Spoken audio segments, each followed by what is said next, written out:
Hi everyone, I'm going to read one of Cooper's favorite books. It's called Mr. Chatterbox. It's by Roger Hargreaves. It's from a series of Little Mr. and Little Mrs. books, and this is one of the Little Mr. books. There's Mr. Tickle, Mr. Greedy, and Mr. Snow, and Little Miss Sunshine, and on and on and on and on. But today we're going to learn about Mr. Chatterbox, who likes to go on and on and on and on. And I think maybe you might have heard the word chatterbox before, but I think you're going to find out what a chatterbox is in a second. So, without further ado, Mr. Chatterbox. I'll show you the pictures while I read. This is Mr. Chatterbox. Mr. Chatterbox was one of those people who simply couldn't stop talking. He used to talk to anybody and everybody about anything and everything, going on and on and on and on. There he is again. And on and on and on. And on and on and on. And when he didn't have anyone else to talk to, he used to talk to himself. "Good morning, Mr. Chatterbox," he used to say to himself. "Good morning to you," he used to reply to himself. "Nice day, isn't it?" "Yes, it is, for this time of year." And so on, and so on, and on, and on. Dun-dun-dun.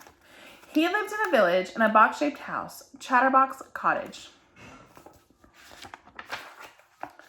One morning, the mailman arrived with a letter for him. "Morning, Mr. Chatterbox," said the mailman. "Oh, good morning to you, mailman," replied Mr. Chatterbox. "Although, as I was saying to myself only yesterday, or was it the day before, I forget. However, it's not quite such a good morning in my opinion, but I might be wrong, although I'm not very often, as it was the other day, Monday I think it was, or perhaps it was Tuesday. But never mind, because it is quite a good morning, don't you agree?" "Yes, of course you do, because that's what you said to me in the first place." And he went on and on all morning, and the poor mailman was late delivering all his letters.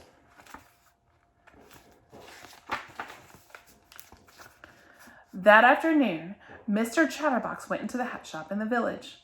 "Hello, Mr. Bowler," he said to the man who owned the hat shop. "Do you think, if it's possible, that I could buy, if it's not too expensive, but I'm sure it won't be, a new hat, because would you believe it? Yes, of course you would. But anyway, as I was saying, my present hat, the one on my head, as you can see, I'm getting, how can I put it, a little too old, because I've had it for, let me see now, it must be, let's think, 10 years? No, I tell a lie, it can't be that long, or can it? Well, yes, it could be, but on the other hand," and he went on and on all afternoon, and half the night, long after poor Mr. Bowler should have closed the store and went home. Eventually, when Mr. Bowler managed to get a word in edgewise, or was it sideways, he promised to order a new hat for Mr. Chatterbox. Then he pushed Mr. Chatterbox, still talking of course, out of his shop and went home for supper, which was cold, of course, because Mrs. Bowler had cooked it for him hours ago. And while he ate, Mr. Bowler thought. Exactly 1 week later, the new hat for Mr. Chatterbox arrived in a snazzy red hat box. The mailman delivered it to Mr. Bowler's shop.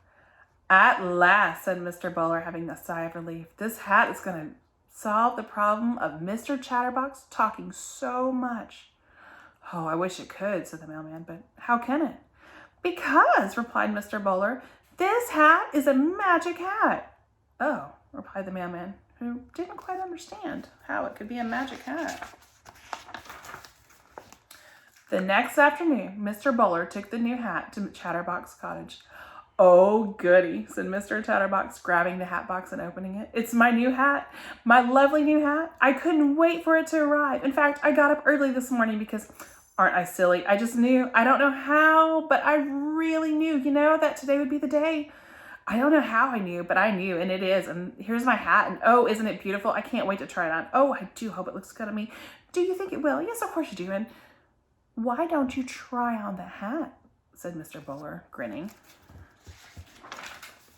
"Try it on? Yes, of course I must try it on. Oh, how silly of me to stand here chattering away when I haven't tried it on yet. Yes, I will. Absolutely, definitely try it on right away, because as I said, it's silly just to sit here and talk about trying it on and then not try it on, isn't it?" And he took the hat out of the hat box and put it on. And it was a beautiful hat. "I say," he said, "I must say, yes, I really must, that this hat is, yes, it really is, to say the least, one of the better hats that I have seen in my life.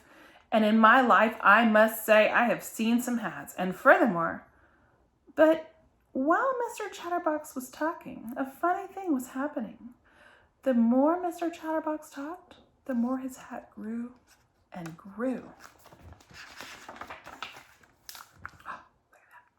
Mr. Chatterbox kept on talking, and the hat kept on growing. I can't see anything, he said. One minute I was standing here looking at my new hat in the mirror, and now, all of a sudden, without any warning, surprised me no end, just like that. The hat grew down to his feet, and Mr. Chatterbox stopped talking.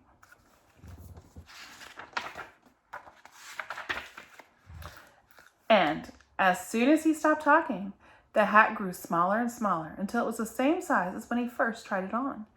Mr. Bowler had walked away while Mr. Chatterbox was under the hat and couldn't see him.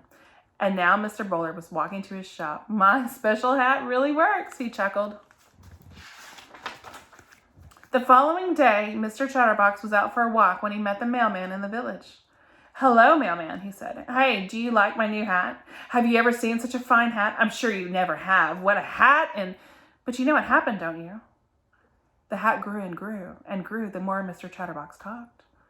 Now I know what Mr. Bowler meant by a magic hat, laughed the mailman, and he went on his way, leaving poor Mr. Chatterbox speechless. Mr. Chatterbox thought, thinking, not talking, thinking. That hat taught Mr. Chatterbox his lesson.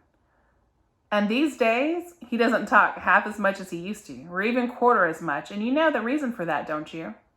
Yes, of course you do, but keep it under your hat. The end. I hope you enjoyed the story of Mr. Chatterbox.